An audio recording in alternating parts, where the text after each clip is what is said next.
Huwag mong gawin to sa akin, Zara. Parang awa mo na. Alam ko na alam mo na wala akong kasalanan. Alam mo na isa akong mabuting tao. Kahit kailan na hindi ko magagawa na gumawa ng masama. Hindi ko kaya na makapanakit. Hindi kita kayang saktan. Parang awa mo na huwag mong gawin sa akin to. Mahal na mahal kita at mahalaga sa akin ang lisensya ko. Kung bago ka pa lang sa channel na ito, Ate Jane TV, huwag kalimutang pindutin ang notification bell and subscribe button. Sana po hindi naman malaking abala sa inyo ang pagpindot ng subscribe button dahil ang kapalit po nito ay ang pagsuporta para makapag-produce ng mga libreng stories sa mga channels ni Ate Jane. Maraming salamat!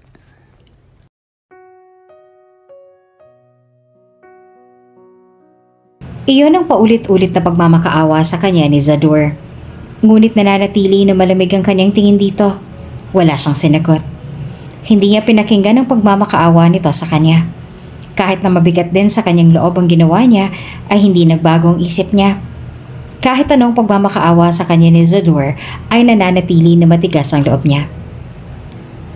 The jurors declared Attorney Zador Mercadejas guilty, stating that his actions causing harm to his girlfriend, Zara Francisco, not only violated ethical standards but also led to the revocation of his legal license. Tiningnan ni Zara ang kanyang mga magulang na parehong napangisi sa kanya nang sandaling marinig ang pasya ng husgado. Pinigilan ni Zara ang kanyang mga luha na huwag tumulo nang ibaling niya ang kanyang tingin kay Zador na umiiyak sa bisig ng lola nitong si Irene. Walang kasalanan si Zador.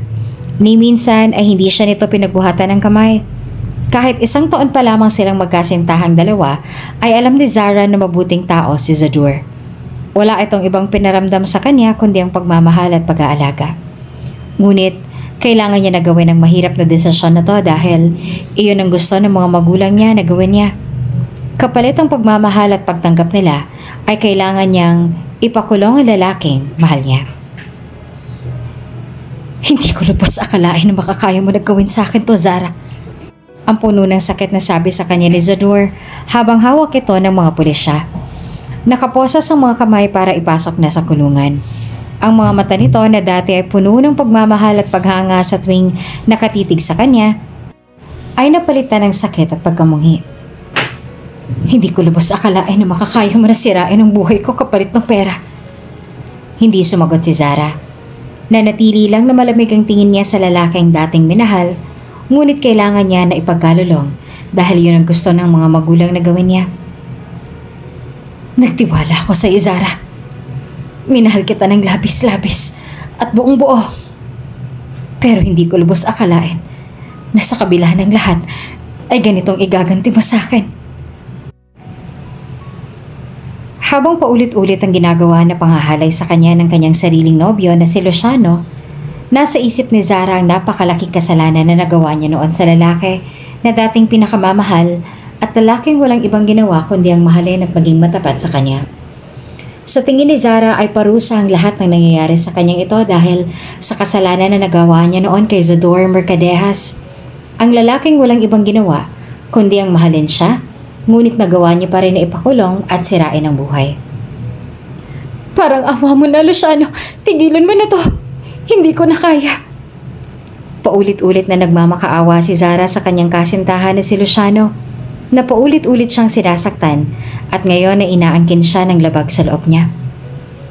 Bakit? Mas gusto mo ba na ibang lalaking umaangkin sa'yo? Ha? Marahas na hinawakan ni Luciano ang kanyang mukha. Sa sobrang lakas, pakiramdam ni Zara ay matatanggal na ang panga niya. Mas lalo nang dumami ang luha sa kanyang mga mata. Kahit anong gawin na pagmamakaawa niya, ay patuloy pa rin ito sa ginagawa. Ang dapat sa'yo'y ikulong sa silid na to at nang mapuksa ang kalandian mo, sabi ni Luciano na nag-aapoy sa galit ang mga mata. You know how much I dislike sharing what's mine, Zara. Mahina na ang kanyang katawan dahil sa pambubugbog nito sa kanya kagabi. Hindi pa man makakabawi ang kanyang katawan ni bigla na lamang itong sumulpot sa kwarto niya kanina. Nagalit na galit at walang awa na hinubaran siya at inangkin ng paulit-ulit kahit walang permisyon niya. Ang dahilan ng sobrang galit ni Luciano ay dahil lang sa may kausap siya na isang lalaki. isang sikat na artista. Ngunit ang pag-uusap lamang nila ng lalaking yon ay dahil lang sa kanyang trabaho. Isa siyang journalist na talagang nasa trabaho niya na kailangan niyang makipaghalubilo at kausap sa ibang mga tao. At iyon na hindi maintindihan ni Luciano. Ang gusto nito na mangyari ay hindi siya makipag-usap kahit kanino. Ang gusto nito ay magkulong lamang siya sa kanyang silid. Gusto nito na maging sunod-sunuran lamang siya at yun naman ang hindi gusto ni Zara. Gusto niya kasi na magtrabaho at kumita ng sariling pera. Gusto niya na mabili lahat ang gusto niya gamit ang pera na pinaghirapan niya. Bukod pa roon ay mahal na mahal niya ang kanyang trabaho ngayon dahil mula pagkabata ay yun ang pangarap niya. Ayos ka lang ba, Zara? Ang nag-aalala na tanong sa kanya ng cameraman nang makita ang mga pasa niya sa mukha at katawan na kahit na sinubukan niya ng takpan ng make-up bago siya pumasok sa trabaho ay kitang-kita pa rin. Opo, ayos lang po ako. Sagot niya naman at pilit ng umiti. Ang totoo niya na hindi siya okay. Sobrang sakit ng katawan niya ngayon at kanina lamang ay nag-bleeding siya. Pinilit niya lang talaga ang kanyang sarili na pumasok sa trabaho ngayon dahil sa marami na siyang absent. Baka kung liliban naman siya ngayon ay tuluyan na siyang mawalan ng trabaho. Lalo na sa pag-absent niya ay wala siyang dahilan sa kanilang boss. Sigurado ka ba, Zara? Mukhang nanghihina ka. Bakit hindi ka nalang umuwi muna sa inyo at magpahinga? Ilang araw na po ako nagpahinga. Ang tagal ko pong absent kaya maayos na po ako. Baka po'y matanggal na ako sa trabaho kung a-absent ulit ako. At sa ilang araw na yon ay wala naman tigil sa pananakit sa kanya si Luciano.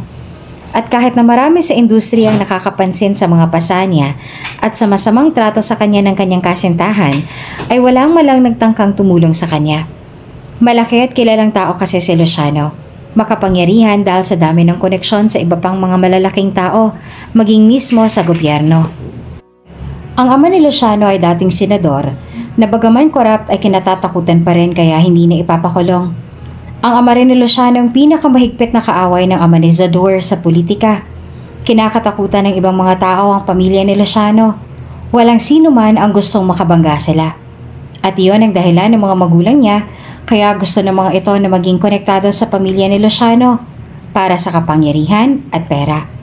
Para mangyari yon, kailangan na ipagkalulong siya ng magulang niya sa lalaking ito. Ano bang nangyari sa'yo at ganyan na lamang ang pasamo sa katawan? Hindi na matakpan ng make-up. Baka'y mapunato ng mga audience. Tanong pa sa kanya ng isang staff. May nangyari lang po na hindi inaasahan. Sagot niya. Hindi niya maaaring sabihin ang totoo sa kanila kahit pa gustong-gusto niya na humingi ng tulong sa kanila ngayon. Sinasaktan ka ba ng boyfriend mo ngayon? May isa pang staff ang naglakas loob na magtanong noon sa kanya. Sa gilid ng kanyang mga mata ay nakita ni Zara na siniko ng ibang staff na nagtanong noon sa kanya. Tila baguhan lamang sa trabaho ang staff na yon, kaya wala pang masyadong alam sa mga nangyayari. Hindi, naaksidente lamang ako sa bahay. Nahulog ako sa hagdan kaya nakuha ko mga pasang to. Pagsisinungaling niya. Hindi siya pwedeng magsalita tungkol sa ginagawa sa kanya ni Luciano. Hindi niya pwedeng sabihin kung ano nga bang tunay na nangyayari sa kanya sa kamay ng sarili niyang nobyo. Mahirap kalaban ng pamilya ni Luciano at lalo na kampi pa dito ang pamilya niya. Kung gagawa si Zara ng ingay tungkol sa pananakit nito sa kanya, ay ang kumpanya nila at buhay niya rin ang magiging kabayaran. Batid ni Zara kung gaano kahalaga para sa kanyang magulang ang kumpanya nila at hindi niya pwedeng ilagay sa alanganin niyan. After all, iyon naman talaga ang dahilan kung bakit siya napunta sa kamay ni Luciano at nagkasala siya sa lalaking minahal niya noon. Ngunit hanggang kailan nga ba siya mananahimik? Hanggang kailan niya ba hahayaan na paulit-ulit siyang saktan ni Luciano? Hanggang kailan kakayanin ng katawan niya ang lahat ng ginagawa nito sa kanya? Hanggang kailan niya ba kailangan na manahimik at hayaan ang kanyang sarili na maging isang punching bag para lang naprotektahan ng mga tao na wala namang pakialam sa kanya? Hindi ba't ang sabi ko sa'yo ay huwag kang lalabas ng bahay? Iyon ang galit na tanong na binungad sa kanya ni Luciano nang sandaling makapasok siya sa loob ng kanilang bahay. Hinanda na ni Zara ang kanyang katawan sa mga bugbog at pasakit na matatanggap niya na naman mula dito. Ganun pa man, kahit hinanda niya na ang sarili ay tila hindi niya pa rin magawa na igalaw ang katawan niya dahil sa labis na takot. Nagliliyab sa galit ang mga mata ni Luciano. Pumasok lang ako sa trabaho dahil ilang araw na akong absent. Sinubukan niya magpaliwanag ngunit hindi siya hinayaan ni Luciano. Marahas na hinawakan nito ang buhok niya at sa galit na boses ay nagsalita. Pumasok sa trabaho, lumande. Maniwala ka, trabaho lang ang pinunta ko. At sinong niloko mo, ha? Galit na pinutol nito ang kanyang sasabihin at mas lumakas pa ang hawak sa buhok niya. Sa sobrang lakas ay pakiramdam niya ay matatanggal na ang anit niya at hindi niya na mapigilan ang luha niya. Sinabihan naman kita na manatili na lang sa bahay. Pero inuna mo pa rin ang kalandian mo. Hindi ka na talaga marunong makinig sa akin, ano? Hindi pa ba sapat sa'yo ang isang lalaki lang, ha? Kahit anong gawin na paliwanag niya kay Luciano ay hindi siya nito pinaniniwalaan. Sa halip ay mas lalo pa itong nagagalit sa ginawa niyang pagsubok na pagpapaliwanag at kinulong siya nito sa kanilang silid. Labis na siyang nadudurog at wala na siyang ganang mabuhay sa mundo. Ang pagmamahal sa kanya ni Luciano noon ay naglaho na at napalitan ng galit at hinala. Dati naman ay masayang pagsasama nilang dalawa sa kabila ng tunay na dahilan kung bakit sila naging magkasintahan at nagsama sa iisang bubong. Mabait at maalaga sa kanya noon si Luciano. Hindi alam ni Zara kung ano ang nagbago. Alam niya naman sa kanyang sarili na wala siyang maling ginagawa dito noon. Lahat ng gusto ni Luciano ay sinunod niya. Naging sunod-sunuran siya dito noon. Kahit mahirap para sa kanya ay ginawa niya ang lahat para matutunan niya rin ito na mahalin. Kahit tulad ng gusto ng mga magulang niya na gawin niya, pinilit niya ang kanyang sarili na ibigin din ito. Kahit ng totoo, ay hindi ito ang tunay na nilalaman ng puso niya. Pinaniwala niya na lang kanyang sarili na mahal niya rin ito. Ngunit isang araw ay bigla na lamang nagbago si Luciano sa kanya. Wala nang pagmamahal nito para sa kanya. Wala na itong ibang pinaramdam sa kanya, kundi puro sakit. Sakit sa katawan at puso. Hindi na alam ni Zara kung nasaan ang lalaking minahal niya. Hindi niya na rin mahanap sa kanyang sarili kung nasaan na ba ang pilit na pagmamahal niya noon para kay Luciano. Nang dahil sa pagbabago nito ay tuluyan na rin siyang nawalan ng gana sa mundo at sa buhay niya. Pakiramdam ni Zara ay walang silbi ang bawat pagsikat ng araw dahil puro lang naman sakit at sigaw ang nakuha niya. Minsan nga'y hiniling niya na lang sa kanyang sarili na sana ay hindi na lamang siya magising sa sunod na sikat ng araw. Baka kapag nangyari yon ay hindi niya na maranasan ang sakit na nararamdaman niya ngayon. Ma, hindi ko na po kaya na tumagal pa kay Luciano. Iyon ang paulit-ulit na sinasabi ni Zara sa kanyang mga magulang na kahit kailan ay hindi naman pinakinggan ng mga ito. Ang mga hinaing at pagmamakaawa niya sa kanila ay tila hangin lamang para sa kanila. Hindi nila napapansin. Maging paghihirap niya ay hindi nakikita ng mga mata nito. Kasalanan mo naman kasi kung bakit siya galit sa'yo. Galit na sabi pa ng kanyang ina. Mahilig ka rin kasi makipag-usap sa ibang lalaki. Hindi ba ang sabi niya naman sa'yo ay huwag na huwag kang lalapit sa iba dahil ayaw niya ng ganon. Kung hindi lang naging matigas ang ulo mo ay hindi yan pangyayari sa'yo ngayon. Ma, paano hindi ako lalapit sa iba? Ang trabaho ko ay kailangan ko nang makipagsalamuha sa ibang tao. Alam niya naman na walang pakialam sa kanya ang kanyang mga magulang. Ngunit hindi niya lubos akalain na kahit nakalagay na sa bingit ng kamatayan dahil sa pananakit ni Luciano, ay wala pa rin silang gagawin para tulungan siya. Ni katiting na awa sa kanilang mga mukha dahil sa nangyari sa kanya ay hindi niya nakikita. Huminga ng malalim ang kanyang ama bago nagsalita. Intindihin mo na lang si Luciano, Zara. Gusto niya lang na maging maayos ang image sa mata ng publiko at hindi ka masabihan ng ibang tao na malandi. Concern lamang siya sa'yo. At alam mo naman na kilala ng mga tao si Luciano, hindi ba? Ayaw niya na may masabi na masama sa kanyang tao. Magpasalamat ka na lang sa kabila ng pagkakamali mo ay may pakialam pa rin siya sa'yo. Gusto nang tumulo ng mga luha ni Zara dahil sa sobrang galit. Hindi man lang nagalit ang kanyang mga magulang kay Luciano sa ginagawa nitong pananakit sa kanya na naging dahilan para mawalan siya ng malay at isugod sa ospital dahil sa dami ng dugo na nawala sa kanya. Pa, hindi niyo ba talaga ako tutulungan? Hindi ba lang po ba kayo naaawa sa akin? Hahayaan niyo na lamang ba talaga na mamatay ako sa kamay niya? Umiyak niyang tanong sa kanila. Dumaan ang emosyon sa mukha ng mga ito, ngunit agad din naman iyong nawala. Huwag kang maarte, Zara. Maging matinong kasintahan ka na lamang kay Luciano. Alam mo naman kung gaano kalaki ang utang ng pamilya natin sa kanya, hindi ba? Kahit ibenta namin ang lahat ng ari-arian natin, ay hindi natin siya mababayaran. Pasalamat na nga tayo na ang gusto niya lang nakabayaran ay ang pagmamahal mo. Pagalit pa na sinabi ng ina niya. Huwag mong isipin na iwan si Luciano. Tandaan mo, sa'yo nakasalalay ang kumpanya natin. Ang buhay namin ng ama mo at ang magandang kinabukasan para sa mga kapatid mo. Kailangan ba talaga na ako magbayad at magdusa sa mga utang na kayo naman ang may gawa at kayo din ang lumustay? Galit niyang tanong. Ngayon lamang nagsalita ng ganito si Zara dahil sobrang punong-puno na siya. Hindi niya na makaya ang mga nangyayari sa buhay niya. Bakit kailangan na ako magbayad para sa inyo? Bakit hindi na lang kayo? Bakit hindi na lang mga kapatid ko at nang naranasan niyo rin kung anong naranasan ko ngayon? Hindi niya na ituloy ang kanyang mga sasabihin dahil lumipad na ang kamay ng kanyang ina sa kanyang mukha. Sa sobrang lakas ng pagkakasampal nito sa kanya, ay naglika iyon ng malakas na tunog na bumalot sa apat na sulok ng silid kung nasaan siya. Umayos ka sa pananalita mong yan, Zara. Matuto kang tumanaw ng utang na loob. Kung hindi dahil sa amin ng ama mo, ay wala ka sa mundong ito. At hindi ka sana nakapag-aral sa mataas na universidad. Napahikbi si Zara. Bakit? Ginusto ko ba na mabuhay sa mundong to? Ni minsan ay hindi ko hiniling sa inyo na buhayin ako sa mundong to para akong magdusa sa mga kagagawa ninyo. Hindi ko hiniling yun sa inyo, ma. Huwag niyong isusumbat sa akin ang pagdala niyo sa akin sa mundong to. Nauwi yan sa matagal na pagtatalo nila ng kanyang mga magulang. Kung ano-ano nang mga masasakit na salita na binitawan sa kanya ng kanyang ina. Paulit-ulit na siya pa ang sinisisi ng mga ito kung bakit nagbago sa kanya si Luciano. Wala man lang silang awa na nararamdaman sa kanya.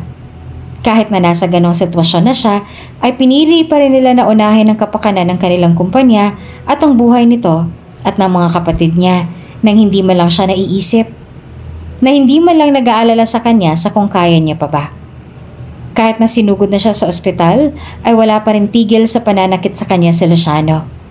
Nang sandaling ang mga magulang niya mismo mag-uwi sa kanya sa kanilang bahay. Para bang wala man lang itong maramdaman na kahit katiting na guilt sa ginawa nito sa kanya. Ang sabi pa nito ay baka raw ang doktor sa ospital kung saan siya dinala ay nilandi niya rin. At hindi niya na kaya na magtagal pa dito. Hindi niya na matitiis ang lahat ng ginagawa nito sa kanya. Wala na siyang pakialam kung tuluyan ba na itakwil siya ng kanyang mga magulang at maging ang buhay ng lahat ng kanyang pamilya ay masira dahil sa gagawin niya na desisyon. Total, sila rin naman ang unang sumira sa kanya. Kaya naman, nung nagkaroon siya ng pagkakataon, noong umalis si Luciano sa kanilang bahay, ay tumakas na siya gamit din ang sasakyan ni Luciano. Iniwan niya na ito ng tuluyan at alam niya na sa gagawin niyang ito ay hindi na ulit siya babalik pa kay Luciano. Kahit ano pa man ang mangyari. Nag-drive siya ng sobrang layo. Walang tigil.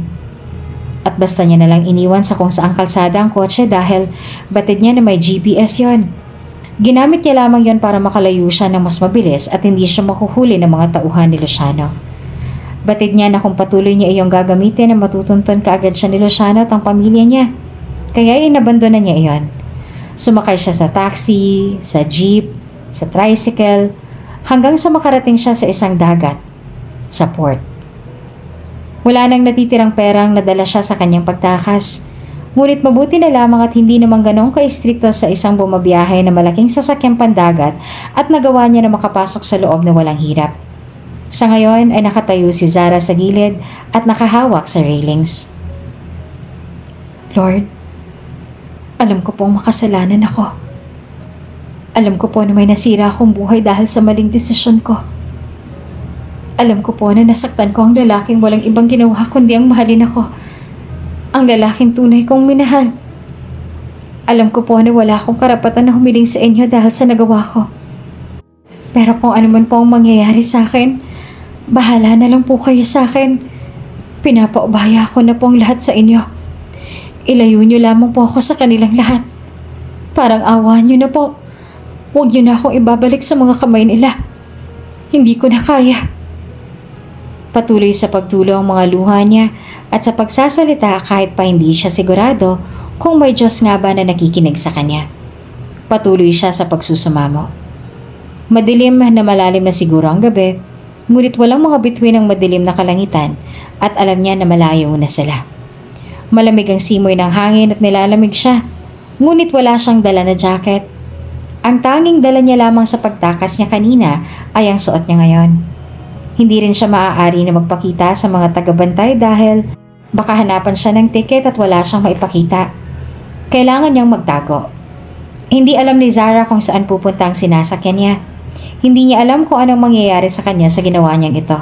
Ngunit ang mahalaga sa kanya ay nakatakas siya mula sa kanyang mapang-abusong nobyo at pamilya. Saan man siya tangayin ng alon ay ayos lang sa kanya. Basta ay malayo siya sa kanilang lahat.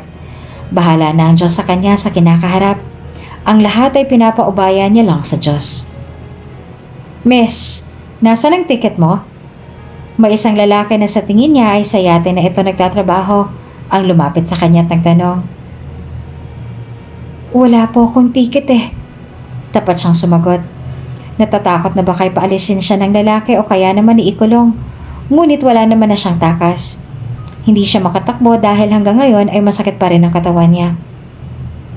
Paano wala kang dalang ticket? Paano ka nakasakay dito? Nang mapagtanto ng lalaki kung anong ginawa niya ay may binunot itong radio para sana'y tawagan ng kasama na ipaalam na may nakasakay sa kanilang barko ng walang ticket. Ngunit bago pa man makontak ng lalaki ang mga kasama ay nahawakan niya ng kamay nito. Huwag niyo po akong isusumbong sa kanila. Parang awa niyo na. Hindi po ako pwedeng makulong. Umiiyak na pagmamakaawa niya. Tumakas lang ako mula sa mapang-abuso kong nobyo. Kung makukulong ako, ay mabilis niya ako matutuntun. Parang awa niyo na, huwag niyo na po akong isumbong sa kanila. Tinitigan siya ng mabuti ng lalaki na naaawa sa lagay niya. Sinigurado muna nito na nagsasabi siya ng totoo. Puno ng pagdadalawang isip ang itsura nito. Ang akala ni Zara ay tatanggi ito, ngunit pumayag ito sa pakiusap niya. Sige, sagot nito sabay buntong hininga. Hindi kita isusumbong sa iba. Pero kung may ibang guard na makakita sa iyo sa labas, huwag mo akong isusumbong sa kanila. Hanggang dito lang ang magiging tulong ko sa iyo. Dahil nagtatrabaho lang din ako dito. Maraming salamat po, sir. Habang buhay na tatanawin ko itong isang utang na loob sa inyo. Maraming salamat po talaga. Paulit-ulit na nagpasalamat siya sa lalaki habang umiiyak. Tumango lang ito sa kanya at umalis na. Sa kabila ng lahat ay hindi pa rin pala talaga siya pinapabayaan ng Diyos. Nakabantay pa rin ito sa kanya at may mga mabuting tao pa rin siyang nakikilala. Miss, would you like to drink? It's on me. Tanong sa kanya ng isang lalaki. Nasa bar siya ng yate ngayon at ang totoo niya ay naghahanap lang sana siya ng matutulugan at hindi sinasadya na napunta siya dito. Sure. Nakangiti niya naman ang sagot. Tinanggap niya ang alok sa kanya ng lalaki. Kinuha niya ang baso na may laman na alak at nilagok ang laman na yon. Napangisi naman ng lalaki sa nakita bago muling nag-order ng panibago para sa kanya. You're beautiful. Mag-isa ka lang ba ngayon? Tanong sa kanya ng lalaki. Yeah, I'm all alone. At bahagya siyang natawa. Do you have a boyfriend? It took a second for her to answer. No, I don't have a boyfriend. Dahil ng sandaling nilisan niya ang bahay nila Luciano. Nang sandali na pinili niya na iwan ito, ay tinapos niya na rin ang kanilang relasyon. Really? Nasiyahan ng lalaki sa narinig. That's good then. If you're lonely, you can spend the rest of your stay here with me. Hindi na pinansin ni Zara ang sinabi nito. Alam niya naman kung anong gusto nito na mangyari at hindi siya papayag doon. Kaya lamang siya sumama dito dahil gusto niya ang libreng alak dahil wala siyang pera na pambili. Hinayaan niya ang lalaki na dumaldal ng dumaldal. Iniinom niya lang ang lahat ng mga binibigay nito sa kanya. Gusto ni Zara na makalimutan ng lahat ng masasamang nangyari sa kanya kahit pa sa maikling panahon. Kaya naglasing siya ng naglasing. Ang hindi niya alam ay may palihim na nilagay sa iniinom niya ang lalaki. Ngunit hindi rin ito nagtagumpay sa masamang balak dahil napag-alaman ni Zara sa lalaki na magsi-CR lang at sa comfort room tumalab ang gamot na nilagay ng lalaki kanina sa iniinom niya. Anong problema, miss? Nag-aalala na tanong sa kanya ng isang babae na magsimula siyang umiyak at makita ang sitwasyon niya. Nilapitan siya nito ng may pag-aalala. Ayos ka lang ba? May masakit ba sa'yo? Hindi siya sumagot. Patuloy lamang sa pagbagsak ang kanyang mga luha. Hindi na siya makatayo ng tuwid dala ng sobrang kalasingan at kakaibang pakiramdam. Ayos lang ako. Iyon ang sinagot niya sa babae at pinilit ang kanyang sarili na tumayo ng tuwid. Sa pag-alis niya ay nabangga siya sa babae na nagtataka na lamang na patitig sa likuran niya. Pasuray-suray siyang naglakad at ang kakaiba na pakiramdam ni Zara ay mas lalo pang lumala. Mariin siyang napahawak sa railing. Mas lalo pang lumala ang kakaiba niyang nararamdaman dahil sa malamig na simoy ng hangin. Sinubukan niyang maglakad ngunit hindi na makaya ng kanyang katawan at tuluyan na siyang nawala ng malay at sa pagtumba niyang yon ay hindi siya sahig bumagsak, kundi tuluyan na siyang nahulog sa madilim na tubig dagat. Hindi niya nagawa na makasigaw at humingi ng tulong mula kanino man at wala ni isang nakapansin sa nangyari sa kanya. Zador, apo, saan ka pupunta? Anong oras na? Nagtataka na tanong ni Irene Mercadehas sa kanyang apo na si Zador Mercadehas nang makita ito na may hawak na lambat. Magpapalaot na lang po muna ako, La. Hindi po kasi ako makatulog, sagot ni Zador. Magpapalaot? Nang ganitong oras at panahon? Huwag mo nang ituloy, Zad. Masyadong mapanganib. Baka kung ano pang mangyari sa'yo sa gitna ng dagat. Nag-aalala na saad ni Irene. Magiging maayos lang po ako, La. Huwag kayong mag-alala. Pero alam mo naman kung gaano kapanganib ang dagat, lalo na sa ganitong oras at panahon. La, magiging okay po ako. Kabisado ko na po ang dagat. Wala pong masamang mangyayari sa akin doon. At kahit anong gawing pakiusap ni Irene ay hindi pa rin nakikinig sa kanyang apo. Sinunod pa rin ito ang gustong gawin at wala na lamang ibang nagawa si Irene kung hindi ang magbuntong hininga at pagmasdan ng kanyang apo na lumabas sa kanilang bahay. Hindi nga magandang panahon ngayon ngunit hindi naman umuulan. Malakas ang hangin at ang hampas ng alon sa dalampasigan. Siguro ay nasa 2:00 na ng madaling araw ngunit hindi pa rin makatulog si Za dahil sa kanyang iniisip. Ang totoo niyan ay nakatulog na siya ng ilang oras matapos niyang gawin ng trabaho, ngunit nagising siya dahil sa isang masamang panaginip. Huminga si Zador ng malalim upang pakalmahin ang kanyang sarili. Hanggang ngayon ay nanginginig pa rin ang kanyang katawan dahil sa mga napapanaginipan niya. Hindi niya lang pinahalata sa kanyang lola kanina kung gaano nga ba ang tunay niya na nadarama dahil ayaw niya na mag-alala ito sa kanya. Bumalik na naman ang lahat sa kanya dahil sa panaginip niyang yon. Lahat ay sinubukan niyang kalimutan na bumalik sa kanya. Ang mga mapapait na alaalang yon na sumira sa buhay niya na gusto niya nang ibaon sa limot ay bumalik na naman sa kanya. Lahat ng mga nangyari noon ay malinaw pa rin sa isipan ni Zador kahit na ginawa niya naman ang lahat para kalimutan yon at magbagong buhay. Wala akong kasalanan na ginawa kay Zara. Alam ko na alam niyo yon pa. Hindi ko makakaya na saktan si Zara. Mahal na mahal ko siya. Garal-gal ang boses na wika ni Zad sa kanyang ama habang mahigpit siyang nakahawak sa malamig na rehas ng selda niya. But you were found guilty, Zador. Ang galit naman na sagot sa kanya ng kanyang ama. Ano na lamang sasabihin sa atin ng mga tao sa oras na lumabas sa publiko ang ginawa mo sa kasintahan mo? Hindi ka namin pinalaki ng ganyan, Zador. Maniwala kayo, wala akong kasalanan pa. Lahat ng yun ay plinano nila para lang siraan ako. Wala akong maling ginawa. Wala akong sinaktan. Maniwala naman kayo sa akin, no? Wala akong maling ginawa. Hindi ko kaya na manakit. Kaya tulungan niyo po ako na makalaya dito at malinis ang pangalan ko. Tulungan niyo po ako na mabawi ang lisensya ko. Ngunit maging ang sarili niyang mga magulang ay hindi naniniwala sa kanya. Tinalikuran siya ng mga ito sa takot na baka madungisan ang pangalan na inaalagaan nila. Ang lola Irene niya lamang ang nagtanggol sa kanya. Ang lola niya lamang ang tanging naniniwala sa kanya at tumutulong sa kanya para makalaya. Nang dahil sa kasalanan na ginawa ng kanyang babaeng labis na minahal, ay nasira ang buhay niya. Nasira ang pangarap niya. Sinubukan ni Zador na kalimutan ang lahat at mamuhay ng tahimik sa isla. Ngunit kahit anong gawin niya, ay patuloy na bumabalik ang lahat sa kanya. Parang alon na patuloy na bumabalik sa dalampasigan ng mga masasamang alaala niyang yon.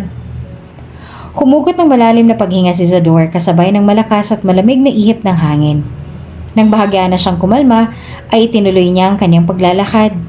Ngunit natigilan at nabitawan niya ang dala niyang lambat nang may ma-flashlightan siya at may makita na isang tao. Isang babae sa tabi ng dagat at walang malay. Tila inano dito ng alon papunta dito. Agad ninalapitan ni Zad ang babae at pinatihaya ito.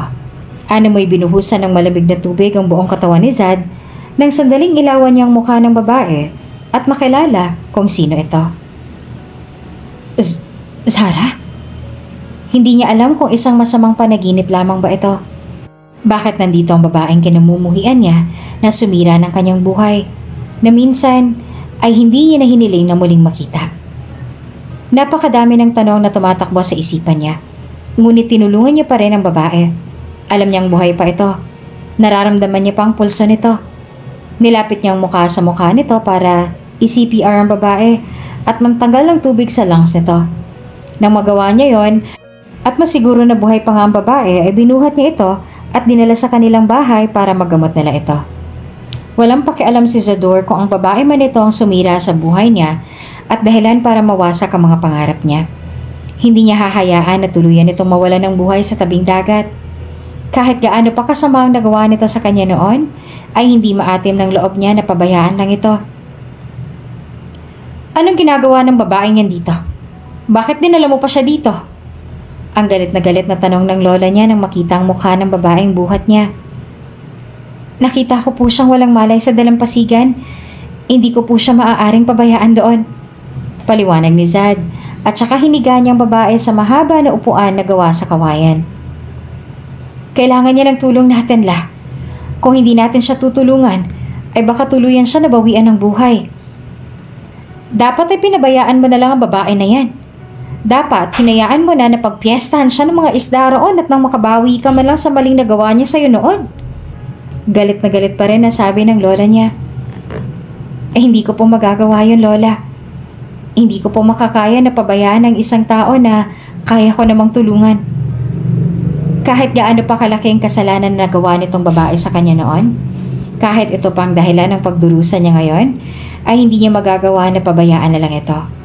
Hindi niya ito hahayaan na mamatay sa dalampasigan at pagpiestahan ng mga isda ang katawan nito tulad ng sinabi ng lola niya. Kung may kakayahan naman siya na tulungan ito, hindi ganong klaseng tao si Zador at alam yun ng lola niya. Kaya naman wala lamang nagawa si Irene kundi hayaan ng apo na tulungan ng babae na siyang dahilan para magkanda letse-letse ang buhay ng paborito niyang apo. Hindi ko alam kung bakit sa kabila ng lahat ng nagawa niya sa'yo ay tinulungan mo pa rin siya. Wika ni Irene habang pinagmamasdan ng apo niya na pinupunasan ng basang tawel ang katawan ng babae na wala pa ring malay ngunit inaapoy ng lagnat. You should be mad at her matapos ang lahat ng nagawa niya sa'yo noon. You should just let her die. And I can't do that, Lola. Nilingon ni Zador ang kanyang lola. Sa'yo na mismo nangyari na kung meron akong kakayahan na tumulong ay tumulong ako. Isipin niyo na lamang po na isa pa rin akong abogado. At ang babaeng to ay isang kriminal. Pero kliyente ko na kailangan kong tulungan at ipagtanggol sa korte laban sa mabuti. Isang malalim na buntong hiningang pinakawalan ni Irene at napatango na lamang. Inalagaan nila ang babae kahit pa sobrang laki ng kasalanan nito sa kanila. Hindi nila ito pinabayaan. Hindi nila ito hinayaan na mamatay sa sarili nilang pamamahay. Ngunit lumipas ang ilang araw at nananatili pa rin itong walang malay.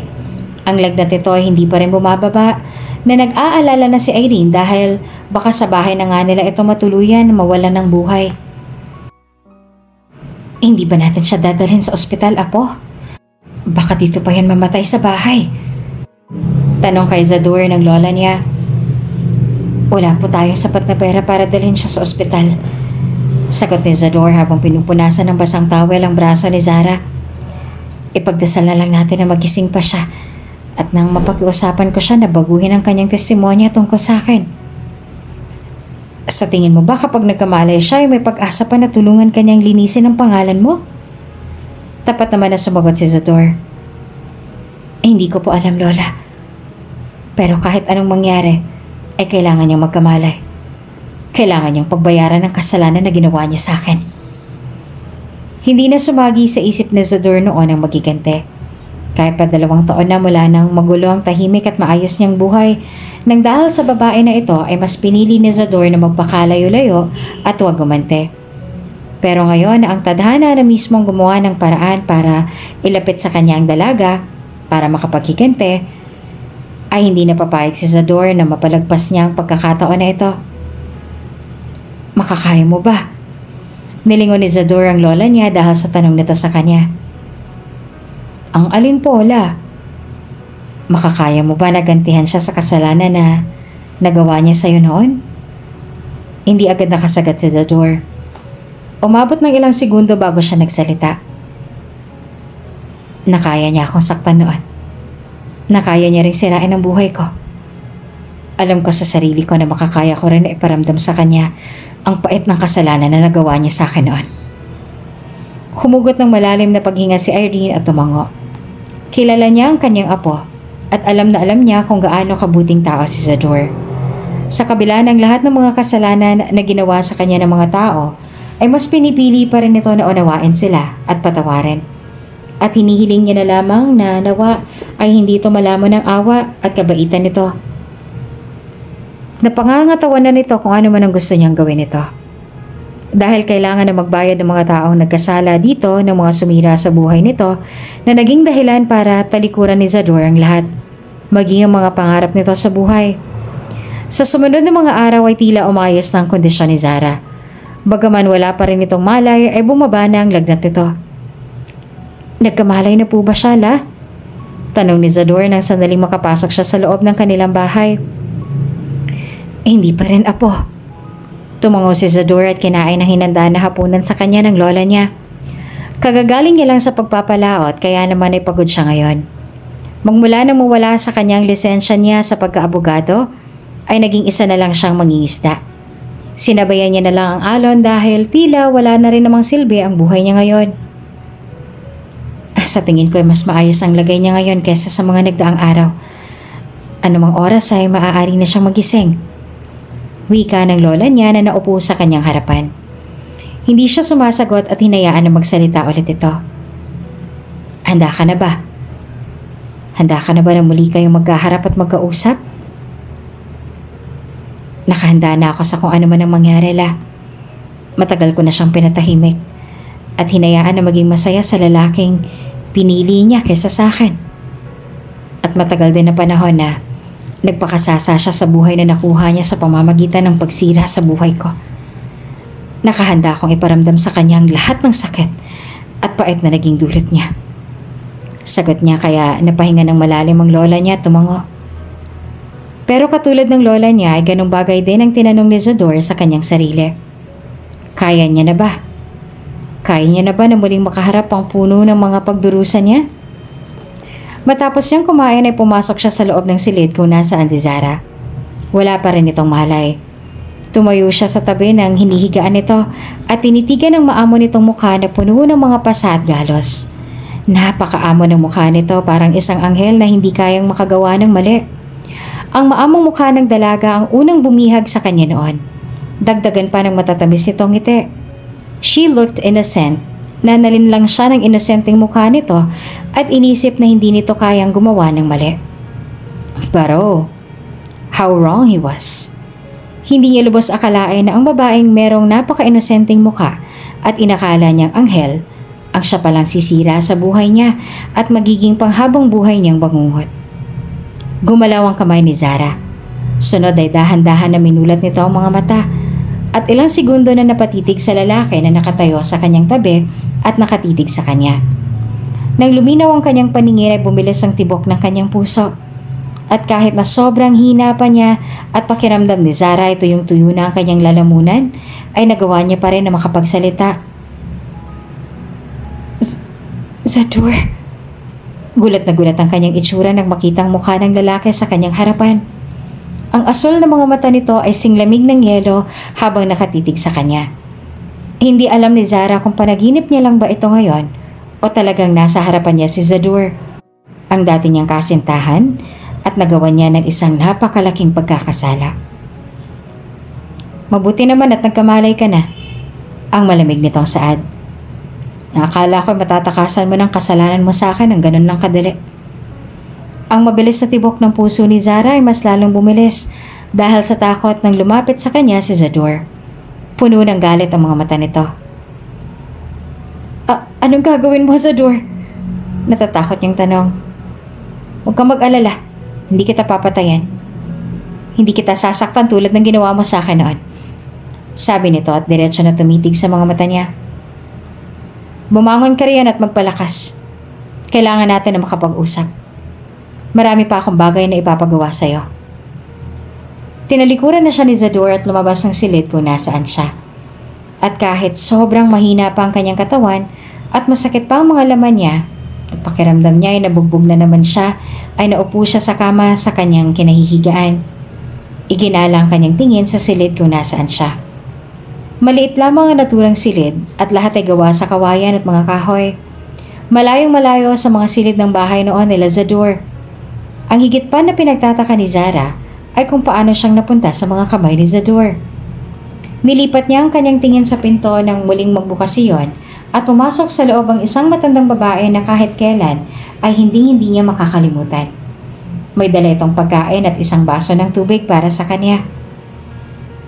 Mabuti naman at nagising ka na, sabi nito sa malamig na boses habang naglalakad palapit sa kinahihigaan niya.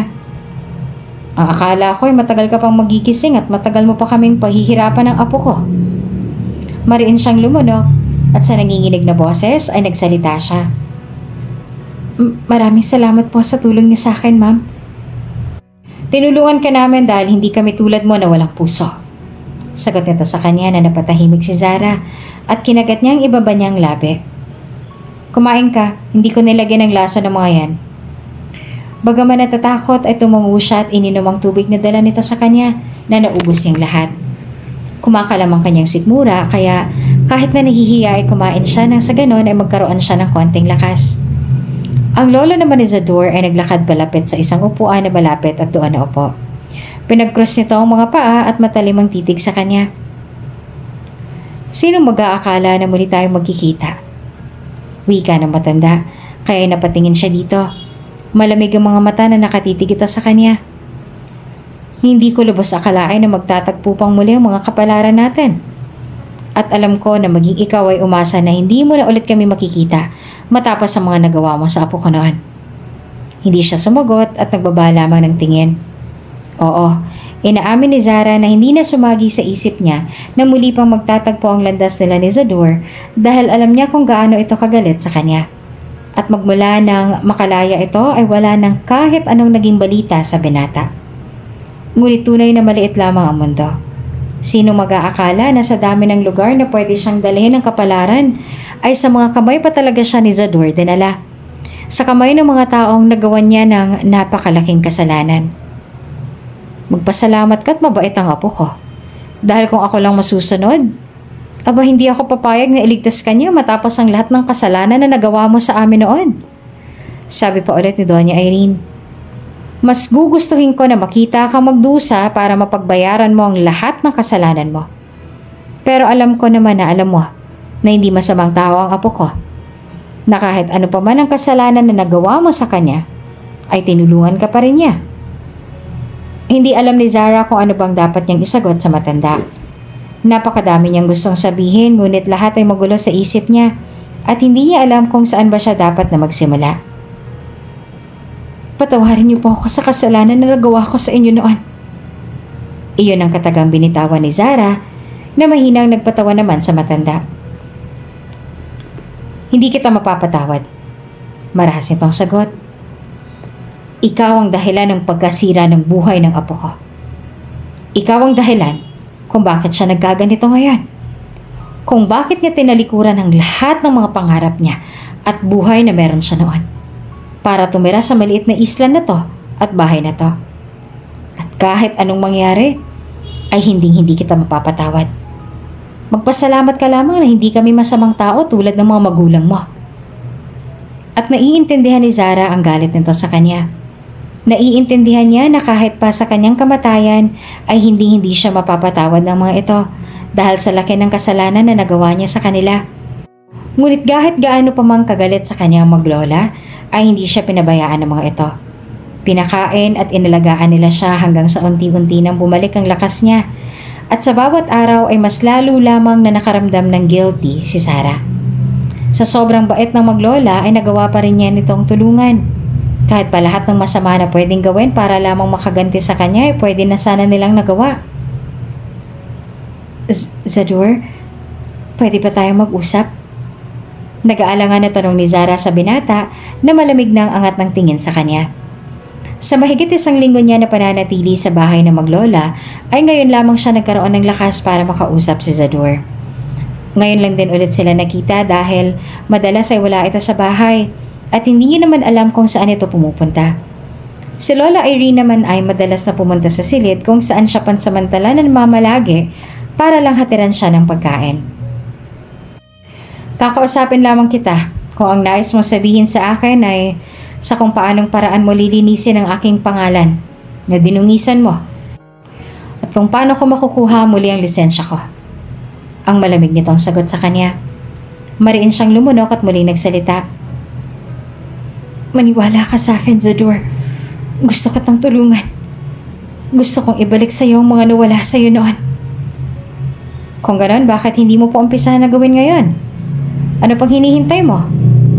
Kailangan ko ng bagay na kinuha mo sa akin. Hindi yung ganong kadali, Zador. Hindi ganong kadali? Hindi ganong kadali sa'yo na tulungan ako pero ganon lang kadali sa'yo para sirain ang buong buhay ko? Zador, pakinggan mo muna ako. Tumayo si Zador. Ang sabi ko naman sa'yo, wala akong balak na pakinggan ka kung ang sasabihin mo lang naman ay walang koneksyon sa gusto ko na gawin mo. Pero, naputol ang pag-uusap nila na may isang batang dumating at nagsalita. Kuya Zador, pwede raw po ba magpatulong sa inyo si Papa na ayusin ang kanyang bangka? Hindi raw po kasi siya makapagpalaot dahil nasirang makina ng aming bangka. Pero hindi niya raw po alam kung paano ayusin. Ang galit sa mukha ni Zador ay biglang naglaho habang nakatingin siya sa bata. Oo naman, Timmy. Pupuntahan ko na lang kung nasa ng papa mo. Kukunin ko lang muna ang mga gamit na kailangan ko, ha? Sige po, kuya. Salamat po. Wala pa rin lang pinagbago ang binata.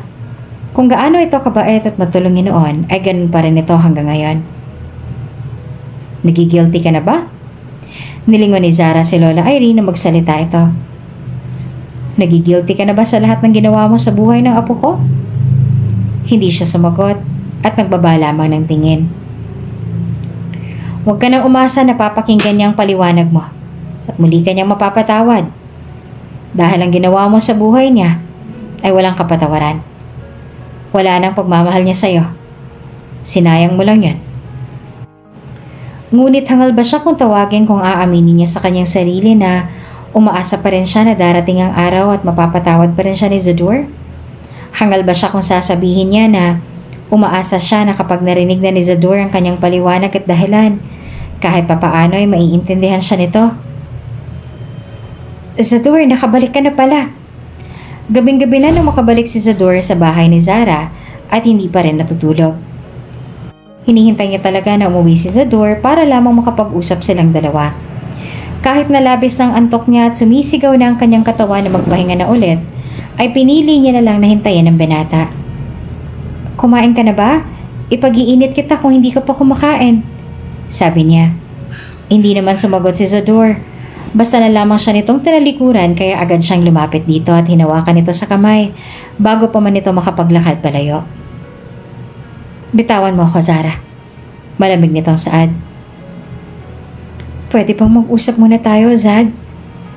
Bitawan mo ako. Pag-ulit nito ngunit hindi niya pa rin ito binitawan. Kaya naman ay galit na humarap sa kanya si Zador. Hindi mo ba naririnig ang sinabi ko? Ang sabi ko ay bitawan mo ako. Naririnig kita. Pero gusto ko makapag-usap muna tayo. Huwag muna sa ngayon, Zara. Hindi ko alam kung makakaya ko bang magtimpe. At baka kung ano pang magawa ko sa'yo. Nag-aalab sa galit ang mga mata nito habang nakatingin sa kanya. Nakatagis ang bagang nito, habang nangingilid naman ang luha sa kanyang mga mata at ang buo niyang katawan ay nanginginig sa takot. Nakahanda naman si Zara sa kung ano man ang gagawin ni Zador sa kanya. Kung sasaktan man siya nito ay ayos lang sa kanya. Naiintindihan niya naman ito. Total, sanay na rin naman ang katawan niya sa mga pasakit at pangbubugbog. Kung sasaktan man siya nito ngayon ay hindi na bago sa kanya. Hindi. Mag-uusap tayo. Please! Mataas sa galit na boses nito. Huwag muna sa ngayon. Kitang-kita niya sa mga mata nito ang galit at iba pang emosyon na hindi niya maipapaliwanag kung ano. Kaya naman dahan-dahan na lumuwag ang pagkakahawak niya sa pulso nito, ngunit hindi pa rin siya lumalayo. Nabalot ng tensyon ang paligid. Ang akala ni Zara ay sasaktan na siya ni Zador nang itaas ito ang kamay niya kaya pinikit niya na lamang ang kanyang mga mata. Nakahanda na sa sakit. Ngunit iba ang nangyari. Sa halip na malakas na sampal o pangbubugbog, ay wala siyang kahit anong sakit na nadama. Sa halip, ay ang mainit na kamay ni Zador ang naramdaman niya sa tenga niya. Nakatakip ang mga kamay nito sa tenga niya nang gayon ay hindi niya masyadong marinig ang malakas na kulog. Dahan-dahan na minulat niya ang kanyang mga mata at agad na nagtagpo ang paningin nilang dalawa. Magkasalubong ang kilay nito at ang emosyon sa mga mata nito ay hindi niya mapangalanan. Sobrang bilis ang tibok ng puso niya at hindi niya magawa na makapagsalita. Nang matapos ang sunod-sunod na malakas na pagkulog ay agad na inilayo ni Zador ang kamay sa kanya na para bang napaso ito. At bago pa man siya makapagsalita ay tinalikuran na ulit siya nito at iniwan siyang mag-isa roon. Inabot ng kamay niya ang kanyang tenga na hanggang ngayon ay ramdam niya pa rin ang mga kamay ni Zador doon. At sa sobrang bilis ng tibok ng puso niya ay para bang mahuhulog na ito. After everything, natatandaan pa rin pala ni Zador na takot siya sa malakas na kulog. At kahit nagalit ito sa kanya, ay mas pinili pa rin ito na isipin ang kapakanan niya. Baliw ka, Zador! Gago ka talaga! Galit na galit sa kanyang sarili si Zador. Dahil kahit ano man ang gawin niya, ay nananatili pa ang pag-aalala niya para kay Zara. Kahit ilang beses man niyang pinaalala sa sarili niya na galit siya dito matapos ang lahat ng nangyari, ay kusa pa rin na kumilos ang kamay niya para takpan ang tenga nito. Nang sa gayon ay hindi ito matakot. Matapos ang lahat, he still cares for her. And it was driving him insane. Walang naging tulog si Zador ng gabing yon. Pareho sila ni Zara na hindi makatulog. Kahit na anong gawin ng dalawa ay patuloy nilang iniisip ang nangyari kanina. Kaya naman madaling araw pa lang ay umalis na si Zador sa kanilang bahay nang walang paalam. Kahit kay Lola Irene ay wala itong paalam. Gabing-gabi na, ngunit hindi naman makatulog si Zara. Hinihintay niyang pag-uwi ni Zador at nag-aalala na siya. Maging si Lola Irene ay batid niya na labis na rin ang pag-aalala. Tumanaw siya sa bintana ng silid kung nasaan siya at bumilis ang tibok ng puso niya sa pag-aalala nang kumidlat at may nakita siyang isang tao sa labas. Basang-basa ng ulan at pasuray-suray na naglalakad. Kahit hindi man niya nakita ang mukha ay alam ni Zara kung sino ang taong yon. Zador! Tumakbo kaagad siya palabas ng bahay na labis ang pag-aalala at agad niyang nilapitan si Zador. Zador, ayos ka lang ba? Nag-aalala na nilapitan ito ni Zara, tinulungan niya ito nang muntik na itong matumba. Zador! Bitawan mo ako. Lumayo ka sa akin. Lasing at marahas na hinawi ni Zador ang kamay niya na nakahawak dito. Zador! Sinubukan niya muli itong tulungan, ngunit muli na naman itong hinawi ang kamay niya. Pareho na silang basang-basa ng ulan, ngunit pareho rin nilang hindi alintana iyon. Kahit pa ang takot niya sa kulog ay nawala na sa isip niya. Bakit ba muli ka pang bumalik sa buhay ko? Bakit ba sa haba ng panahon na nagdaan ay bumalik ka pa? Ni minsan ay hindi ko ginusto na makita kang muli. Malakas at galit na sigaw sa kanya ni Zador. Kahit pa hindi niya nakikita ang emosyon sa mukha nito, ay ramdam na ramdam ni Zara ang galit nito sa kanya. Humihikbi si Zara. Patawarin mo ako sa nagawa ko sa iyo noon. Ngunit hindi niya na nagawang tapusin ang sasabihin niya dahil nagsalita si Zador para putulin ang sasabihin niya. Nang dahil sa iyo, nasirang buhay ko. na walang lisensya ko na matagal bago ko nakamit. Nagalit sa akin ng mga magulang ko. And do you expect na mapapatawad kita ng ganon-ganon lang? I am going to make your life miserable as much as you made my entire existence suffer. Unti-unting nabasag ang boses nito hanggang sa ang galit ay napalitan ng sakit. Tinalikuran ako ng mundo ng dahil sa iyo. Nagalit ang lahat ng mga taong mahalaga sa akin at sa isang iglap ay naglaho ang mga pangarap ko. I loved you before, Zara. Ikaw lang ang tanging babaeng minahal ko noon. I was so willing to sacrifice anything I have for you before. Pero anong sinukli mo? You ruined my life. And I regret loving you before. Pinagsisisihan ko na minsan kong minahal ang isang babaeng kagaya mo. I wish I had known that you were worse than the criminals when I loved you. Before I gave you everything, including my love and my entire life. At ang higit pang nagpatulo sa kanyang mga luha ay ang sumpang binitawan nito sa kanya. At itong pakatatandaan mo, Zara. Minsan man kitang minahal. Ngunit pinagsisisihan ko yan. I loathe every single thing about you. Kung talagang galit ka sa akin, bakit iniligtas mo pa ako? Bakit tinulungan mo pa ako? Hinayaan mo na lang sana akong mamatay. Hinayaan mo na lang sana akong malunod nang sa ganun ay mapagbayaran ko sa impyerno ang mga kasalanan ko sa iyo noon. Hinayaan mo na lang sana ako. Nang sa gayon ay tuluyan na ring matakasan ng lahat ng mga parusa sa akin ng mundo. At lubos-lubos kong mapagbayaran ng lahat sa impyerno. Bakit iniligtas mo pa ako, Zador? Bakit? Because I'm not as bad as you think. Hindi ako kagaya mo. Yun na nga eh. Sobrang sama akong tao. Dapat ipinili mo na rin na maging masama kahit minsan. At hayaan ako na mamatay. Para buo ng lahat. Hindi ako papayag na mamamatay ka ng ganon-ganon lang, Zara. Gusto kong makita ng dalawang mata ko kung paano mo pagbayaran ng kasalanan mo sa akin habang nabubuhay ka pa. I want to witness you suffer. Matapos sabihin yon sa kanya ni Zador ay napaluhod si Zara habang ang kanyang luha ay walang tigil sa pagtulo. Iniwan na rin siya ni Zador.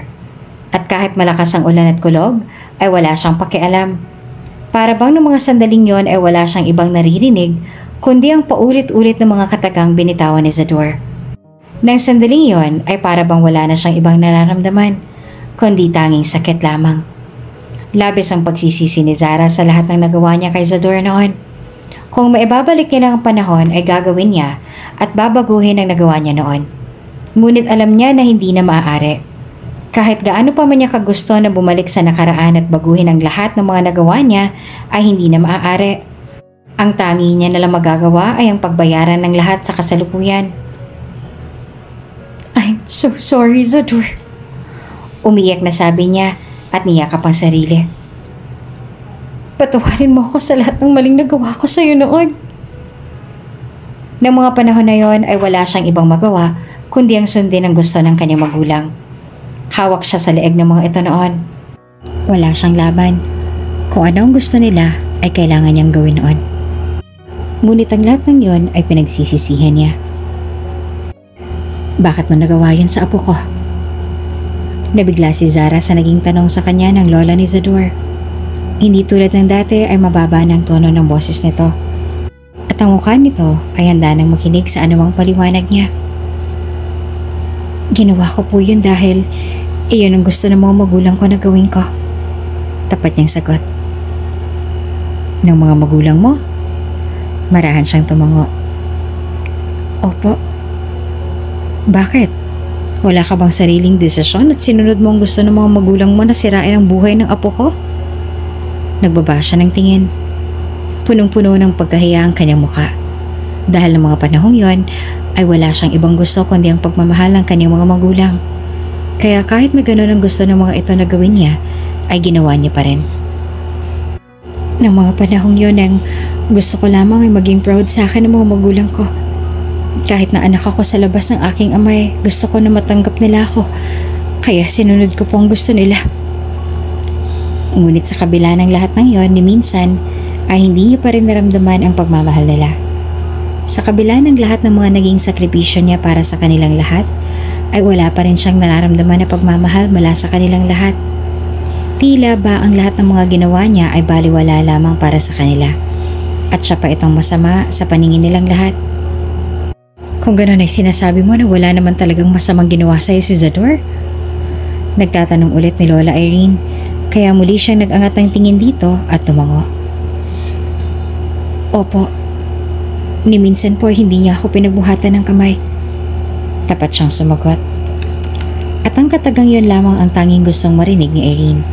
Dahil ang mga katagang yon lang ang makakatulong sa kanyang apo para muli nitong malinis ang pangalan at mabawi na ang lisensya na pagkakaabogado. Kung ganon, nakahanda ka ba na tulungan siya at muling makuha ang anumang nawala sa kanya noon? Nagtanong muli si Lola Irene. Kahit anuman po ay gagawin ko para sa kanya. At ang sagot ng iyon ang naghatid ng ngiti sa labi ni Lola Irene. Inaasahan ko ang tulong mo, apo ko, Zara. Batid ko na kahit paano ay may kabutihan pa rin na natitira riyan sa puso mo. Nang dahil sa sinabi mo na ginawa mo lamang yon dahil yun ang kagustuhan ng mga magulang mo na gawin mo, ay mas lalo akong naniniwala na hindi kasing sama ng inaakala ko. Maraming salamat po. Pangako na kahit kailan ay hindi ko sasayangin ang tiwala niyo po sa akin. Anumang paraan ay gagawin ko para matulungan ko si Zador. Masaya siyang marinig mula kay Lola Irene na nagtiwala na ulit ito sa kanya. At sa katagang binitawan ni Zara ay sigurado at seryoso siya. Anumang paraan ay nakahanda niyang gawin para lang matulungan niya si Zador at mabawi ang mga nawala dito noon. At tuluyan na rin na malinis ang pangalan nito. Maaari ko bang malaman kung paano ka napunta sa tabing dagat kung saan ka natagpuan ng apo ko? Pagkalipas ng ilang minuto ay muling nagtanong si Lola Irene sa kanya. Tumakas po ako sa amin. Nagtaka ito. Tumakas? Bakit? Hindi ba maganda ang buhay ninyo dahil naging kasintahan mo si Luciano? Hindi ba't iyon naman ang dahilan kung bakit ipinagkalulong niyo ang apo ko? Iniwas niya ang kanyang tingin. Hindi ko po makayang ginagawa na pananakit sa akin ni Luciano. Ang lalaking gusto ng mga magulang ko na pakasalan ko para sa kapakanan ng aming kumpanya. Sinabi niyang lahat sa lola ni Zador na hindi napigilan ng pagtulo ng luha. Ang hindi nila alam ay habang nag-uusap sila ay nakikinig si Zador. Mula sa simula ay narinig nito lahat at hindi rin napigilan ang pagpatak ng sariling mga luha. Ang akala dati ni Zador ay malala nang sinapit niya dahil nawala ang lahat sa kanya. Ngunit mas malala pa pala ang pinagdaanan ni Zara para lang sa mga magulang nito na kahit kailan ay wala namang naging pakialam sa kanya. Kumain ka na, Zara. Si Zador ang nagluto ng lahat ng to. Wika ni Lola Irene sa mababa at mabait na tono. Salamat po, sagot niya. Alam ko magugustuhan mo ang lahat ng nakahanda dahil si Zador ang nagluto. Batid ko kung gaano mo kagusto ang mga niluto niya. May kung anong mainit ang humaplos sa puso niya habang nakatingin sa mga nakahanda. Lahat ng niluto ni Zad ay ang mga paborito niya. Hanggang ngayon ay tanda pa rin pala ni Zador ang lahat ng mga paborito niya. Nag-angat siya ng tingin kay Lola Irene na nakatitig sa kanya at merong kakaibang emosyon sa mukha na hindi niya mapangalanan. Umalis na po ba si Zad? Oo, kanina pa siya umalis para pumalaot. Kumain ka na. Tumango si Zara at nagsimula ng kumain. Sumabay na rin sa kanya si Lola Irene na simula nang malaman kung ano ang tunay niyang dahilan kung bakit niya nagawa ang kasalanan na yon at kung paano na napadpad siya sa lugar na ito ay naging mabait na sa kanya kahit paano. I know you heard everything, apo. Nilingon ni Zador ang lola niya nang magsalita ito mula sa kanyang likuran. Abala siya sa pagkukunwari na busy siya sa pag-aayos sa kung anuman sa bangka niya. Hindi niya sinagot ang lola niya at binalik ang atensyon sa ginagawa niya kanina. Huminga naman ng malalim ang lola niya bago naglakad palapit sa kanya. Alam ko na napakababaw na naging dahilan niya para gawin ang mga bagay na yon. Pero sa kabilang banda, ay naiintindihan ko siya. Sino ba naman ang ayaw gustong mahalin ng kanyang mga magulang at pamilya, hindi ba? Tulad niya ay ganun din ako noon. Wala akong ibang gusto kundi ang mahalin at tanggapin din ako ng aking mga magulang. Naging sunod-sunuran din ako sa lahat ng gusto nila. At sa pagiging sunod-sunuran kong yon, ay hindi ko na malaya na dinudurog ko na rin pala ang aking sarili. Na hindi na rin pala ako masaya sa ginagawa kong yon. At huli na rin nang ma-realize ko ang ginawa kong yon. Nasaktan ko na ang aking sarili bago ko man napagtanto ang lahat. Kaya naiintindihan ko rin si Zara at ang dahilan niya. Nag-angat siya ng tingin sa lola niya. Hindi niya alam kung bakit nito sinasabi ang lahat ng yon sa kanya. Bakit niyo po ito sinasabi sa akin ngayon? Naaawa na po ba kayo sa kanya? Napatawad niyo na ba siya? Iyon ang sunod-sunod niyang naging tanong. Have you? Sa halip, ayon ang makahulugan na sinabi ng kanyang lola na hindi niya nabigyan ng sagot. Alam ko na sa kabila ng lahat ng nagawa niya ay hindi na walang pagmamahal mo sa kanya. Alam ko na kahit sabihin mo man na galit ka sa kanya, ay ibang sinasabi ng puso mo. I don't know what you're talking about, La. Ani at nilihis ang kanyang tingin para hindi makita ng lola niya ang emosyon sa mga mata niya. Huminga ng malalim si Lola Irene at sa mababang boses ay nagsalita ito. Kilalang kilala kita, Apo. Ako ang nagpalaki sa'yo.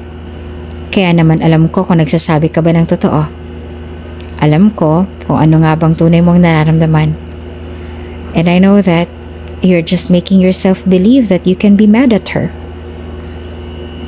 Hindi sumagot si Zador. Hindi siya dumugtong sa kahit anong sasabihin ng lola niya na napabuntong hininga sa kanya. Alam ni Lola Irene kung ano nga bang totoo. Mahal na mahal ng apo niya si Zador na sa kabila ng lahat ng kasalanan nito at ang buong pamilya ni Zara dito ay hindi nag-isip na gumanti noon si Zador. Sa halip ay ito pang nagpakalayo-layo. At nang bumalik sa buhay nito si Zara, he made himself believe that he felt nothing towards her but anger. Ngunit kilala niya ang apo niya. She know when he was lying. Galit si Irene kay Zara. Sa totoo niyan, ay nasa isip niya noon ay walang kahit anong pwedeng gawin si Zara para mapatawad niya ito, matapos ang lahat ng sakit na idinulot nito sa apo niya. Ngunit ang sandaling marinig niya kung ano nga bang tunay na dahilan ni Zara kung bakit nito nagawa ang mga bagay na yun noon, at nalaman niya ang lahat ng paghihirap nito, kahit papaano ay nabawasan ang galit niya para sa babae. At hindi ni Irene masisi ang kanyang apo kung hanggang ngayon ay may pagmamahal pa ito kay Zara. At kung ang mga narinig nito ang dahilan para magising ito sa kung ano nga bang tunay na nararamdaman. Sa sumunod pang mga araw ay ginawa ni Zara ang lahat para lamang muli na silang magkausap ni Zador. Ngunit iwas na iwas ito sa kanya na kulang na lang ay sa dagat na ito tumira. Huwag lang mag-cruise ang landas nilang dalawa. Habang siya ay unti-unti nang napapalapit kay Lola Irene at sa iba pang tao sa isla na mga mababait sa kanya at hindi nagtatalong ng kung ano-ano. Kasalukuyang naglalakad si Zara sa tabing dagat. As much as possible ay ginagawa niyang lahat para mabilis na bumalik ang lakas niya. Para makaalis na siya sa bahay nila Zador at ng lola nito dahil alam niya na masyado na siyang naging pabigat sa kanila. Gusto niya na maging malakas para magawa niya ng plano niya kung paano niyang matutulungan si Zador na muling malinis ang pangalan nito. Gano'n na lamang ang takot na nadama ni Zara nang makita ang kanyang ina na may kasama ng mga lalaki na siguro ay mga bodyguard nito. Gumuhit ang ngiti sa labi ng ina niya. Dito ka lang pala namin matatagpuan. Pinahirapan mo pa kami. Tiningnan niya lahat ng mga kasama nito at ang kanyang paligid para makahanap ng chance na makatakbo. Anong ginagawa niyo dito? Nandito kami para sunduin ka at ibalik ka kung saan ka nararapat. Luciano's very furious. Mas lalong hindi siya matutuwa kung magtatagal ka pa dito. Humakbang pa atras si Zara. No, hindi na ako babalik sa kanya. Hindi na ako sasama sa inyo. Kaya mabuti pa iwanan niyo na ako. Hindi ako aalis kasama ninyo. Hindi na ako papayag. At sino ba nagsabi na kailangan mong pumayag sa gusto ko? Sa ayaw at sa gusto mo, ay babalik ka sa kanya. Hindi maaaring masira ang lahat ng mga pinagharapan namin ng ama mo nang dahil lang sa'yo. Umatras palalo si Zara, ngunit natigilan ng bumangga ang likuran niya sa isang katawan ng lalaki. At hindi niya magawang makasigaw nang bigla na lamang may isang tawang sumulpot sa kanyang likuran at tinakpan ang kanyang bibig ng isang tela na may kung anong uri ng gamot ang nakalagay. Dahilan para mawalan siya ng malay. Ang huling natatandaan ni Zara bago siya mawala ng malay ay may nakita pa siya na isang bata na nakasilip mula sa isang bato. Matapos noon ay wala na siyang natandaan at nagkamalay na lamang siya, ngunit wala siyang makita dahil sa nakapiring siya. Ma? Ang natatakot niyang tawag sa ina. Ma, pakawalan niyo po ako dito, ma. Parang awa niyo na. Nagsimulang tumulo ang mga luha niya at nabasa na ang piring nito, ngunit wala ni isang nakinig sa sigaw at pagmamakaawa niya. Ma, parang awa niyo na. Pakawalan niyo na ako. Ayoko nang bumalik pa kay Luciano. Maawa kayo sa akin. Ngunit masira na lamang siguro ang lalamunan niya ay wala pa rin. Sadyang walang awa ang mga ito sa kanya. Mahina pang katawan niya, pero mas lalo lang siyang nangihina ngayon ng dahil sa takot. Nabalik na namin siya sa iyo, Luciano. Boses yon ng kanyang ama. Ngayon, maaari mo na rin ibalik ang investment mo sa kumpanya namin. Sa sinabing yon ng kanyang ama, pakiramdam ni Zara ay inuyurakan siya ng paulit-ulit hanggang sa madurog siya. Pakiramdam niya ay ilang matalim na bagay ang sumasaksak sa kanya ng dahil sa sakit. Hindi yung ganong kadali, Mr. Sanchez. Pinahirapan ako nitong anak mo. Ang galit at nakakatakot na boses naman yon ni Luciano. Kung ganon, ano ba dapat ang gawin namin sa kanya para lang sa pagbabalik mo sa investment sa kumpanya ko? Walang tigil ang mga luha niya sa pag-agos habang nakikinig siya sa usapan ng mga ito. At sa kung ano man ang gustong gawin ni Luciano sa kanya, nakapalit ng investment ay pinayagan ng ama niya. Alam ni Zara na hindi siya mahal ng mga magulang niya, ng magulang na kinilala niya. Anak siya sa labas ng ama niya kaya naman ganun na lamang ang galit sa kanya ni Don, ang asawa ng kanyang ama na itinuring niyang ina mula nang magkamalay siya sa mundo. Ang kanyang ama naman ay galit sa kanya dahil sa kasalanan ng kanyang tunay na ina na namayapa na sa panganganak sa kanya. Ayon sa kanyang ama, ay hindi raw nito ginusto na may mangyari sa kanila ng tunay na ina ni Zara. Ngunit dahil sa kagagawa ng babae ay may nabuo sa kanila. Nasira ang masaya na pamilya ng kanyang dating ama. Ganun pa man, ay umasa si Zara na baka kapag sinunod niya ang lahat ng gusto nila na gawin, ay matututunan din siyang mahalin ng mga ito. Na baka matanggap din nila siya dahil labas naman siya sa kung anong naging kasalanan ng kanyang tunay na ina noon. At wala siyang ibang pamilya dahil ni isa sa pamilya ng tunay ng ina ay walang gusto na umako at umalaga sa kanya noon. Umasa lang naman siya. Ngunit hanggang sa huli ay wala pa rin pala. Isa palang pagkakamali ang pagtiwala niya na darating ang araw na mamahalin siya ng mga ito kung gagawin niya lang ang lahat ng gusto ng mga ito. I want her to disappear from this world. Boses iyan ni Luciano. At ang sunod na narinig ni Zara ay ang pagkasa ng baril, kaya napaigtad siya at nanginig ang katawan sa takot. Pero ayokong dumihan ang kamay ko. So I want you to kill your own daughter. Gusto ko na walang kahit anong markang matitira sa pagpatay niyo sa kanya. Pero hindi ko makakaya yon. Takot na boses ng kanyang ina. Why not? Hindi ba't sa inyo na rin ang galing na hindi niyo siya anak? At kahit kailan ay hindi niyo siya tinuring na anak. Pero hindi kami mamamatay tao, Luciano. You are. Parang demonyo na tumawa si Luciano. The moment you gave her to me, the moment na mas pinili niyo ang pera kesa sa anak ninyo, naging isang mamamatay tao na rin kayo. You are slowly killing her. Hindi. Hindi namin magagawa ang bagay na gusto mong gawin namin. Oh, you can't? At tuluyan na rin umiyak ang ina ni Zara nang sandaling sa kanila itutok ni Luciano ang hawak na barel. O gusto niyo na kayong unahin kong patayin? Huwag! Huwag! Parang awa mo na, Luciano. Mahal pa namin ang aming mga buhay. May mga anak pa kami na naghihintay sa amin. Pagmamakaawa ng ama ni Zara. Kung ganun ay pumili kayo, tatapusin ko ng mga buhay ninyo o tatapusin yung buhay ng bunsong anak ninyo. Nang sandaling yon ay tumahimik na si Zara dahil alam niya na agad kung anong magiging sagot nila. Alam niya na agad na sa kamay ng mga taong sobrang mahalaga sa kanya siya mamamatay. Nang sandaling yon ay tumigil na rin sa pagtulo ang luha niya. Ipinikit niya ang kanyang mga mata at handa nang mamatay. Ngunit bago pa man makalabit ng kung sino man sa kanila ang hawak na barel, ay may bigla na lamang bumukas ang pinto.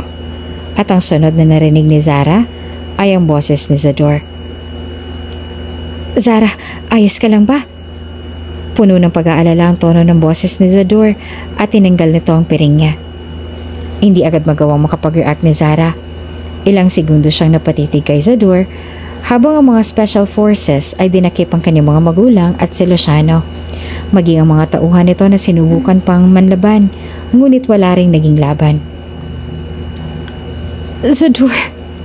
Bumuhos ang luha ni Zara at mahigpit naman na niyakap siya ni Zador. Nandito ka.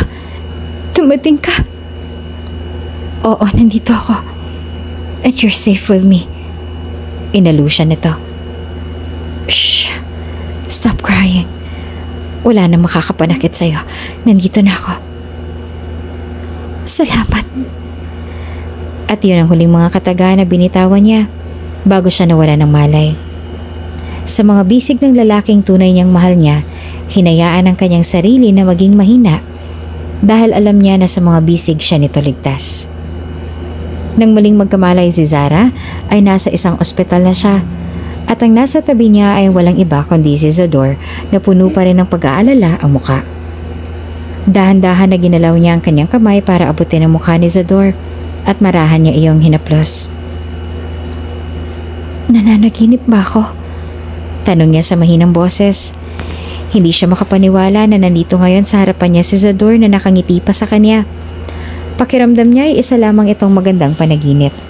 At kung isa nga lang itong panaginip, ay ayaw niya nang magising dahil sa mga mata ni Zador ay hindi niya nakikita ang galit. No, you're not dreaming, Zara. Sabi ni Zador. I am here. I am real. You are alive. I can't believe this. Noong una hindi pa siya naniniwala na totoo nga ang lahat ng ito at hindi lamang basta panaginip.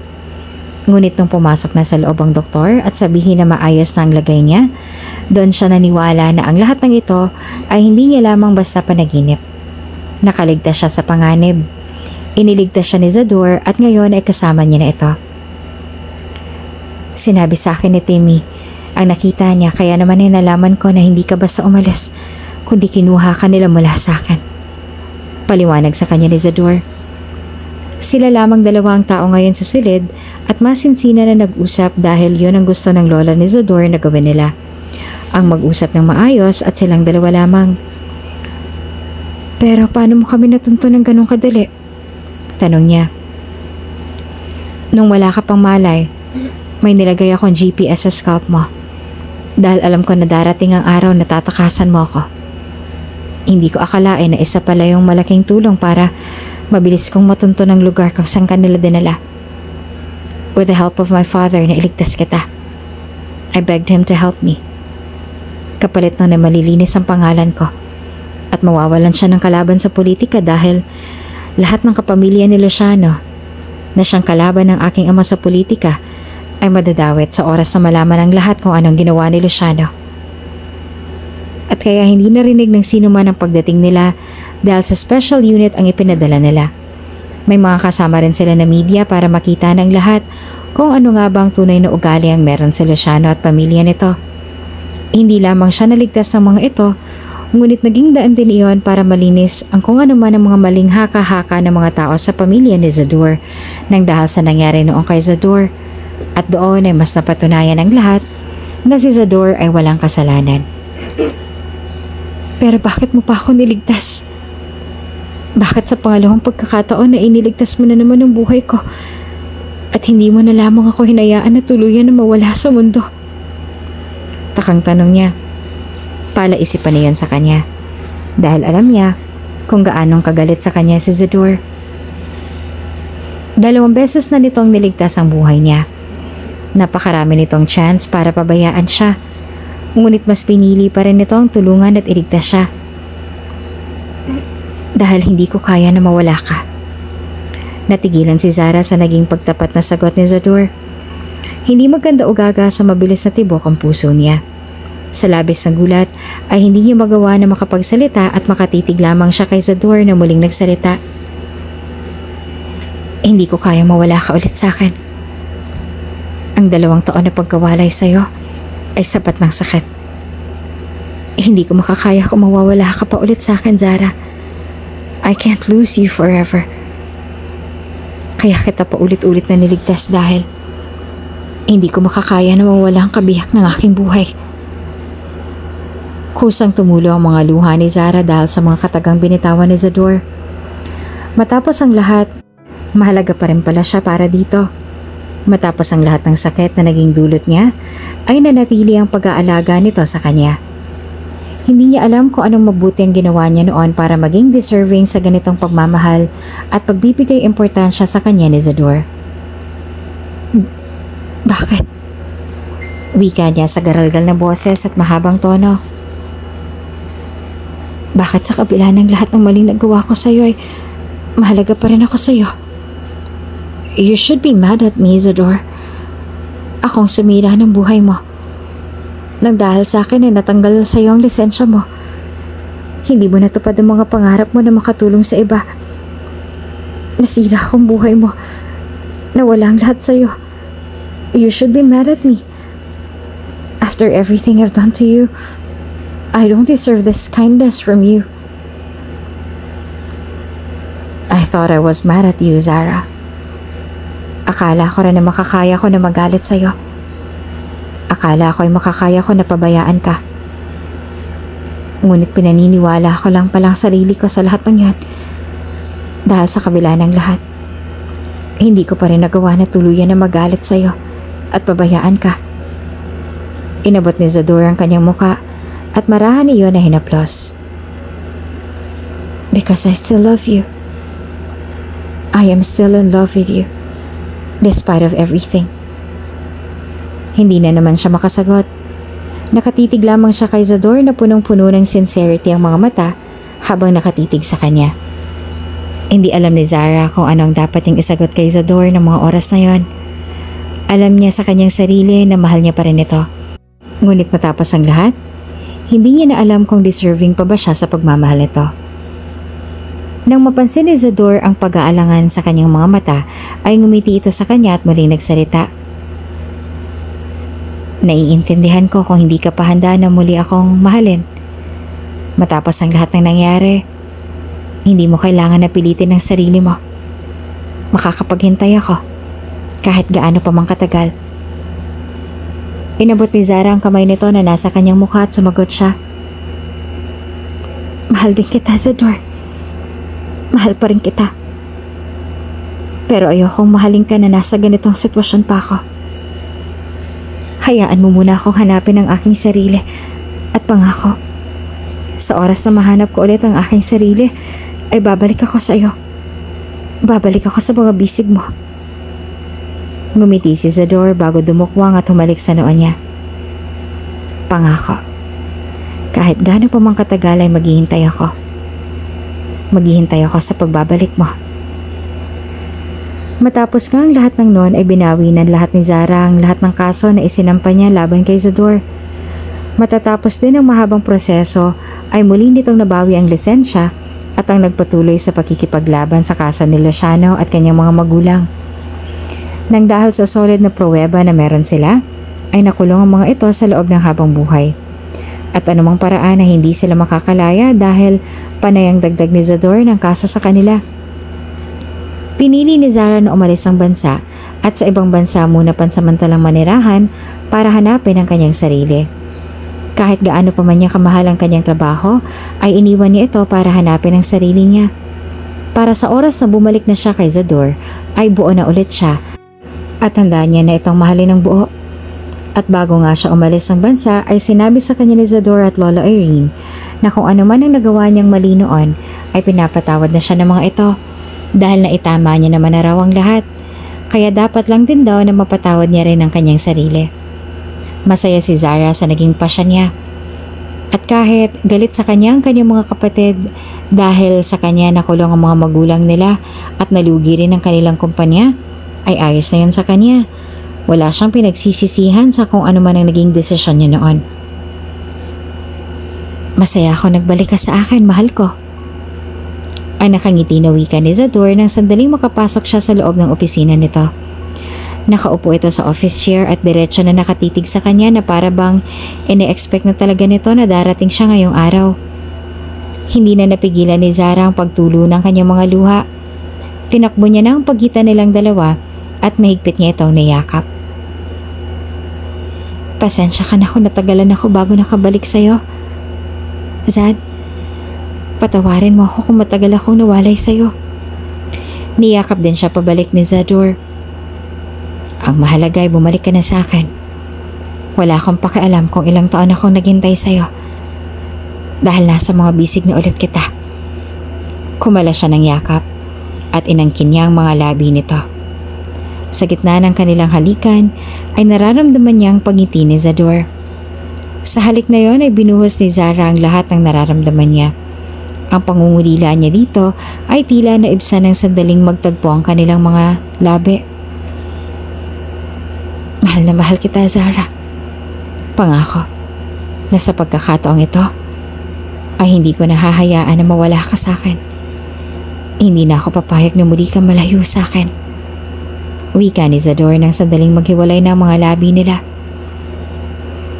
Mahal na mahal din kita, Zador. Pangako na wala akong ibang pagmamahal na hihilangin kundi ang pagmamahal mo lang. Pinapangako ko na sa'yo lamang iikot ang mundo ko, na wala akong magiging pakialam sa ibang tao. Kung mamahalin at magugustuhan man nila ako, dahil ang mahalaga lang sa akin ngayon ay ang pagmamahal mo. Hindi ba nagsimula sa magandang naging kwento nilang dalawa? Minsan man na mas pinili ni Zara ang pagmamahal niya sa kanyang mga magulang, na ni minsan ay hindi siya pinahalagahan kaysa pagmamahal niya kay Zador. Minsan niya man itong pinagkalulong para lamang makamit niya ang pagmamahal mula sa mga tao na hindi naman deserving sa naging sacrifices niya. Ngunit sa bandang huli ay mas nanaig pa rin ang kanilang pagmamahalan. Pinili nilang patawarin ang isa't isa, anuman ang naging kamalian nila noon. Hinayaan nila ang kanilang mga sarili na maging masaya sa piling nila. Because at the end of the day, ang pagmamahal at pagpapatawad ang mas nananaig at hindi ang galit sa ating mga puso.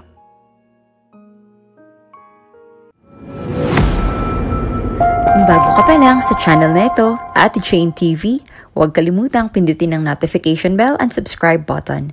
Sana po hindi naman malaking abala sa inyo ang pagpindot ng subscribe button dahil ang kapalit po nito ay ang pagsuporta para makapag-produce ng mga libreng stories sa mga channels ni Ate Jane. Maraming salamat!